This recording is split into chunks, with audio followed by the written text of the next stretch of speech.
Saya pernah melakukan zina dan minum minuman keras. Bagaimana dengan amal ibadah yang saya lakukan saat ini, dan bagaimana dengan hukum Islam tentang rajam dan potong tangan dan lain-lain? Apakah saya masih bisa berharap surganya Allah? Mohon nasihatnya Ustaz. Pertama sekali, hukum dalam Islam kisos. Potong tangan, dipenggal lehernya, potong tangan kalau mencuri, dipenggal kalau membunuh, dirajam kalau berzina. Ini berlaku bagi orang yang kepergok. Berlaku bagi orang yang kepergok. Tidak berlaku bagi orang yang antum pernah berzina 5 tahun lalu, sekarang sudah taubat. Lalu antum datang kepada seorang ustaz atau kiai, saya sudah berzina, rajam saya. Bukan begitu. Makanya hadis Bukhari yang menjelaskan, seorang wanita pernah datang kepada Nabi SAW dan berkata, ya Rasulullah, saya sudah berzina dan saya hamil dari zina. Dia buat pengakuan. Apa kata Nabi SAW? Kau lagi hamil, pulanglah, melahirkan anak itu, karena anak itu nggak ada salahnya. Apa kata ulama hadis? Yang dimaksud oleh baginda Nabi SAW, pulang taubat, jangan kau kesini. Kalau tidak kepergok, udahlah, taubat, lindungi, kau berlindung di bawah naungannya Allah. Jangan, tidak ada, kita bukan seperti Katolik teman-teman yang harus pengakuan dosa disampaikan segala, lalu kemudian pasturnya kasih air suci lah kamu selesai. Nah, dalam Islam itu, karena dalam pengakuan dosa nggak ada. Antum tutupin dosa itu. Kata Nabi SAW dalam hadis Bukhari Muslim, orang yang paling buruk di sisi Allah adalah orang yang sudah Allah tutupi kesalahannya. Dia zina dari malam nih, Allah tutupi sampai pagi, lalu dia sendiri yang mengekspos kesalahannya. Saya tadi malam, saya begini. Untuk apa? Wanita itu teman-teman pada saat sudah selesai melahirkan 9 bulan masih kembali, ya Rasulullah, saya sudah melahirkan. Kata Nabi SAW, susui anak ini, masih ada waktu 2 tahun. Disuruh taubat oleh Nabi SAW, gitu kan? Pulang, habis menyusui, ternyata iman dalam hatinya masih kuat. Ya Rasulullah, saya sudah menyusui, rajam saya mau disucikan. Barulah Nabi SAW mengatakan, baik, keraskan bajunya, kemudian dirajam, gitu kan? Karena dia terus meminta kepada Nabi SAW, tapi awalnya disuruh pergi, gitu kan?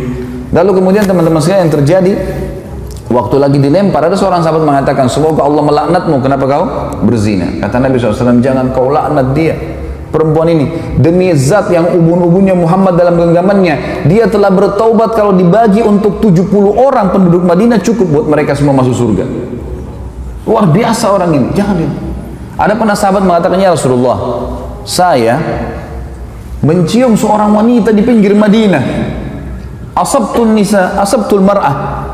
Dalam ulama hadis mengatakan, dia mengatakan, saya sudah menciumnya, saya sudah memeluknya, tapi tidak terjadi perzinahan. Kata Nabi SAW, atusolli ma'ana, apa kau sholat bersama kami berjamaah? Kata dia, iya. Kata Nabi SAW, idhab, pergilah dari sini. Udah, artinya kau taubat, jangan ceritain ke saya, jangan buat pengakuan tuh, nggak usah. Taubat, tutupin aibmu, bertobat kepada Sang Pencipta. Karena yang kepergok ditangkap lagi zina, itu kena hukum. Kepergok lagi mencuri, kena hukum. Gitu.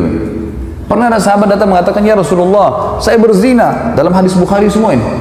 Kata Nabi SAW sambil, ini orang lagi berhadap begini, Nabi SAW alihkan ke sana. Mungkin kau hanya menciumnya.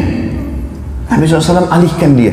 Mungkin kau, jangan datang ngaku sini, pergi sana taubat, gitu lah. Kata Nabi SAW, mungkin kau hanya menciumnya. Dia datang ke sini, ya Rasulullah, saya telah berzina. Nabi SAW alihkan lagi ke sini, mungkin kau hanya memeluknya, sambil tidak melihat wajahnya orang ini. Dia datang lagi, ya Rasulullah, saya sudah berzina. Nabi SAW balik lagi ke arah kiri, mungkin kau hanya begini dan begitu. Dia datang, ya Rasulullah, saya meletakkan kemaluan saya di kemaluannya, saya sudah berzina, rajam saya. Dia mau sucikan dirinya, maka dia berikan kesaksian buat dirinya. Nabi sudah alihkan, tetap dia mau, ya sudah, ya dirajam. Pada saat lagi dilempar, teman-teman sekalian, ini hadis riwayat Bukhari, lagi dilemparin, sahabat ini rupanya kesakitan, lagi dirajam, lari dia. Ada satu sahabat kejar, diamtam pakai batu, mati, karena dipukul pakai batu, dikejar kan. Kata Nabi SAW, halla taraktumu fayatubu yatubullahu alaih. Tidakkah kalian biarkan aja dia pergi, semoga saja dia taubat dan Allah terima taubatnya. Karena ini shock terapi sebenarnya kan, supaya dia tidak ulangi. Dalam Islam tidak ada teman-teman begitu orang buat mengaku penggal lehernya, mengaku potong tangannya, bukan itu. Ini memang Allah mengatakan, a'udzu minasyaitonir rajim, walakum fil qisasi hayatun ya ulil albab. Dalam kisas itu ada kemakmuran hidup bagi orang-orang yang berakal, dan ini bagi orang yang seperti saya jelaskan tadi teman-teman yang kepergok. Kalau orang sudah taubat, antum melakukan dosa sudah taubat, sudah antara antum dengan Allah, jangan ceritakan. Dan ulama masuk dalam bab masalah menikah, tidak dibenarkan seorang laki-laki bertanya pada istrinya atau istri bertanya pada suaminya, sebelum nikah kau pernah berzina enggak? Ini nggak boleh ditanyain dan tidak boleh dijawab. Yang ditanya nggak boleh jawab. Untuk apa? Baik kalau dia bilang iya saya pernah zina, hah? Gimana? Untuk apa nanya? Sekarang depan mata saya ini istri saya, ini suami saya, selesai. Yang saya tahu zahirnya adalah orangnya baik. Itu hukum kita. Jangan korek-korek yang kita tidak tahu, nggak usah. Nggak perlu. Nggak usah periksa-periksa HP. Ngambil tugasnya malaikat. Lah iya, Allah titip malaikat kiri kanan nggak? Yakin nggak dengan itu? Apa fungsinya? Kiraman katibin kata Allah. Tugasnya nulis, ngontrol suami kita di mana, istri kita di mana, dia yang nulis. Dan tidak ada tidak ada yang luput dari penglihatan Allah SWT. Tidak ada dosa yang luput. Jangan repot-repot kita yang sibuk hubungi siapa, bicara sama siapa, habis umur untuk itu. Saya bilang sama istri saya nggak akan periksa HP-mu. Urusan kamu dengan Allah. Saya cuma ingatkan, tapi sesuatu yang salah depan mata saya luruskan. Dan saya tentram hidup dengan cara seperti itu. Gitu kan? Gak usah repot-repot, ada urusan sama Allah. Kita selalu ingatkan kepada Allah SWT. Ini gak usah repot-repot. Ini sekretaris dua ini luar biasa, nggak tidur, nggak capek. Ma yalfidhu min qaulin kata Allah, tidak ada satu kalimat yang terlewat illa ladaihi raqibun atid, kecuali dirakib, dikontrol, diawasi, dicatat semua. Jadi nggak ada sesuatu yang membuat harusnya kita melampaui batas teman-teman sekalian. Jadi seperti itulah hukum syar'i ya. Dan yang menjatuhkan vonis hukuman qisas hanya pemerintah setempat. Saya tutup teman-teman sekalian dengan perkataan saya. Banyak orang-orang sekarang yang sering memvonis banyaknya, oh kalau hukum qisas tidak ada, pemerintah tidak terapkan, berarti masalah togut. Togut ini berarti yang disembah selain Allah. Teman-teman sekalian, wahai anak-anak muda muslim, tenangkan pikiran, masukkan iman dalam hati, jangan terbawa dengan arus fitnah yang terjadi. Main vonis pemerintah Indonesia ini kafir, pemerintah ini kafir, kafir. Ya akhi, siapa kamu? Duduklah, ibadahlah kepada Allah, azan ke masjid, baca Quran, perbanyak ibadah, jaga mulut. Kata Nabi SAW, man kana yu'minu billahi wal akhir falyakul khairan aw liyasmut. Siapa yang mengaku beriman pada Allah di akhir, dia cuma ucapkan yang baik, yang dia tahu dan dia tahu bermanfaat buat dia di akhirat, atau dia diam. Jangan ikut campur, nggak usah. Sekarang antum memvonis si fulan tidak benar, si fulan tidak benar. Dari mana ilmu antum tidak benar? Indonesia ini bukan negara Islam. Tapi teman-teman sekalian, berapa presiden kita? 5 atau 6 sebelumnya yang sampai sekarang Muslim atau bukan? Muslim. Salah satu syarat negara Islam pemimpinnya Muslim. Yang kedua, mayoritas masyarakat Muslim atau bukan? Nah, tinggal yang ketiga syaratnya, terterapkannya hukum Islam, kan gitu. Baik, pertanyaan di Indonesia, apakah hukum Islam sudah diterapkan? Hah? Sudah akhi, sebagian belum. Sekarang mungkin anda tanya, ini hukum Islam belum? Bukan, duduk di majelis ilmu begini. Hah? Takmir masjid, hukum Islam bukan? Azan dikumandangkan, 5 waktu sholat dikumandangkan. Kalau kita Ramadan diiklanin nggak? Baik, kalau kita pergi haji, jemaah haji pergi nggak? Pemerintah buat nggak program haji? Puasa Ramadan, zakat, ada badan zakat nasional. Kita bebas. Antum sekarang buat yayasan, kumpulin zakat, sedekahkan, buka rumah anak yatim, buka pesantren. Kita punya pengajian agama. Antum nikah dengan cara Islam bukan?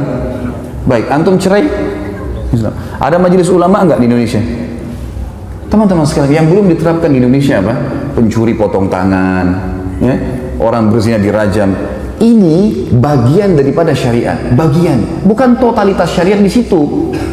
Harus kita tenangkan pikiran dan hati kita, teman-teman. Jangan terbawa cuma emosional dan ilmunya kurang, akhirnya kemana-mana nih, gitu kan? Ban mobil kita kalau bannya lagi kempes, tambah angin saja, jalan. Kita enggak, kempes, buang semua mobilnya.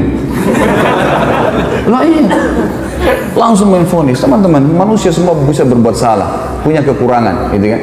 Tetapi kita mendoakan. Yang saya lihat adalah kita di Saudi misal contoh ya, saya karena pernah tinggal di sana, saya melihat di setiap mimbar hari Jumat, semua khatibnya pasti mendoakan agar pemimpin mereka dapat hidayah. Bayangkan kalau kita punya, saya dapat data teman-teman di Jakarta Selatan saja, kita punya 2.200 masjid dan musola. 2.200 masjid dan musola. Ini mungkin sejumlah dengan masjid di negara-negara muslim yang lain yang kecil. Ini baru Jakarta Selatan, kita punya 5 wilayah Jakarta. Ada pusat, ada barat, ada utara, ada timur, ada selatan. Ini kalau 2.000 aja setiap wilayah, kita punya 10.000 masjid. Bagaimana kalau seluruh Indonesia? Bagaimana kalau semua orang ini, ya, kalau 10.000 masjid teman-teman berarti ada 10.000 khatib, ya. Kalau kita punya misal seluruh Indonesia anggaplah 5.000, 100.000 masjid. Semuanya mendoakan, ya Allah berikan hidayah pemimpin kami. Ya Allah berikan mereka menerapkan Al-Quran dan Sunnah. Ya Allah. Terus kita doakan kebaikan. Masa dari sekian ratus ribu orang mukmin berdoa tidak diterima sama Allah? Daripada kita main vonis, kita main salahkan, comot sana, ganti sini, vonis ini. Kehidupan apa ini gitu? Coba kembali kepada ilmu yang benar teman-teman. Sekali lagi saya mengajak anak muda muslim untuk tenangkan fikiran, jangan terbawa arus, tenangkan hati teman-teman, untuk ilmu, perbanyak ibadah buat antum sendiri. Mati kalau datang kita nggak bisa lepas, nggak harus antum tua dulu baru meninggal dunia. Maka sibukkan pada hal yang bermanfaat. Allahu alam. Ini tentu saja saya tutup teman-teman sekalian dengan kalimat saya bukan menggurui, saya tidak pernah menyebutkan nama orang alhamdulillah di majelis saya tidak mau memvonis siapapun salah, tapi kita kembali kepada wahyu Allah subhanahu wa ta'ala sesuai dengan pemahaman para sahabat. Ini adalah hal yang paling tepat. Coba antum kembalikan kepada ini, maka hati kita akan tenang. Oh ternyata Ibnu Abbas, oh ternyata si fulan, oh ternyata si fulan. Ini yang insya Allah akan sudah cukup buat kita. Allahu a'lam. Mohon dimaafkan kalau ada salah tentunya, dan juga kalau ada benar pasti dari Allah. Kita berdoa kepada Allah sang pencipta agar seluruh amal yang pernah kita kerjakan diterima olehnya dengan kemahamurahannya, dan semoga saja semua dosa yang pernah kita kerjakan dimaafkan dan diganti pahala. Juga sisa umur kita semoga diberkahi di harta, di keluarga, di umur, dan juga pekerjaan, serta puncaknya kita diberikan oleh Allah sang pencipta masuk surga tanpa hisab. Dan tentu kita berharap ya Allah surga firdausmu yang maha luas dan juga yang maha sempurna. Ya Allah kami mohon kepadamu agar engkau menolong saudara-saudara kami di Palestina, di Syria, di Yaman, di Irak, di Myanmar, dimanapun mereka berada yang sedang tertindas. Ikhlaskan niat mereka, terima para syuhada mereka, muliakan Islam di tangan mereka dan tangan kami semua, serta partisipasikan kami bersama mereka di pahala baik dengan doa, dengan harta, juga dengan jiwa kami. Dan semoga dengan kemahamurahanmu ya Allah, yang kami yakin engkau sedang melihat kami sekarang, dan juga malaikatmu sedang menghadiri majlis ilmu ini, agar engkau menyatukan kami semua di surga firdausmu tanpa hisab, di mana engkau satukan kami di majlis ilmu yang mulia ini. Tentu selanjutnya teman-teman sekalian kita berdoa, kita berharap agar Allah subhanahu wa ta'ala sekali lagi mengikhlaskan niat kita, menjadikan majelis ilmu ini sebagai ilmu yang bermanfaat. Dan saya memohon ampun bila ada sesuatu yang salah kepada Allah sang pencipta, dan juga untuk saudara kita semua hadir di sini, dan kedua orang tua kita dan seluruh muslimin dan muslimat, agar semuanya dimaafkan kesalahan-kesalahannya. Subhanakallahumma wa bihamdika asyhadu an la ilaha illallah astaghfirullah wa atubu ilaik. Wassalamualaikum warahmatullahi wabarakatuh.